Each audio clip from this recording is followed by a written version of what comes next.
هزيمة النادي الأهلي وسهل ننتقد اللعيبة ونقطع اللعيبة ونقطع في فروة اللعيبة، ولكن النادي الأهلي عمل ماتش كويس النهارده. النهارده النادي الأهلي قدر يدير الماتش كويس، خلق فرصة واثنين وثلاثة، والنهارده كان معاك حارس بطل اسمه مصطفى شوبير، لقطتين، لقطة في الدقيقة 12 ولقطة في الدقيقة 49، لقطتين بس خلوك مكمل لحد نهاية الماتش لحد الدقيقة 98. مفيش حاجة بس اسمها مداورة ومش عارف ايه، انت في النادي الأهلي عايزين حارس ثابت، عايزين حارس يشيلنا. دلوقتي الماتش الجاي مين اللي هيقف؟ المفروض الشناوي، فده ظلم، ده حرام شرعا. المفروض شوبير دلوقتي في قمه تالقه، وحاليا هو افضل حارس في مصر وشايلك في كل ماتش بيلعب فيه، بينزل فورمه، بيتركن ماتش واثنين وثلاثه وبينزل فورمه. الاهلي النهارده خلق فرصه واثنين وثلاثه، ولكن فين المهاجم؟ تخيل ان فريق بحجم النادي الاهلي ما فيهوش مهاجم. انا مبسوط ان ياس تروب اقتنع ان النادي الاهلي ما عندوش مهاجمين، ونزل النهارده بالرباعي الهجومي: زيزو، امام، تريزيجيه، بن شرقي.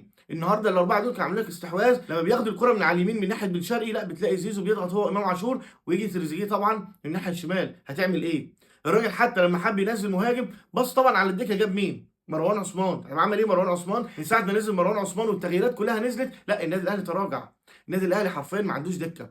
النادي الاهلي فيه نجوم ولكن دكه زيرو. تخيل بقى نادي بحجم النادي الاهلي ما عندوش مهاجم. سنه اتشل واتقطع من كلمه عايزين مهاجم. النادي الاهلي النهارده خلق فرصه واثنين وثلاثه، لو في مهاجم شرس لا كنت جبت منهم على الاقل كره او اتنين، بس النادي الاهلي بدون مهاجم. هتكمل ازاي في افريقيا؟ ده السؤال بقى. هتكمل ازاي في افريقيا بالسكواد اللي انت ما عندكش فيه مهاجم؟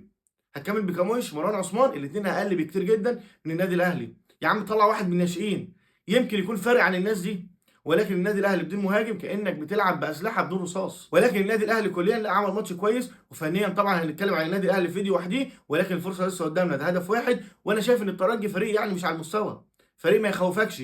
النهارده عملت عليه ماتش كبير جدا، وضعت فرصه واثنين وثلاثه، لو عندك مهاجم هتجيب اجوان. فالنادي الاهلي قدامه فرصه برضه ان هو يقدر يعوض في القاهره بدون جمهور، ولكن النادي الاهلي يقدر. فمن وجهه نظري ان الكره لسه في الملعب، النادي الاهلي يقدر واحد اثنين وثلاثه، وان شاء الله الصعود يكون للنادي الاهلي.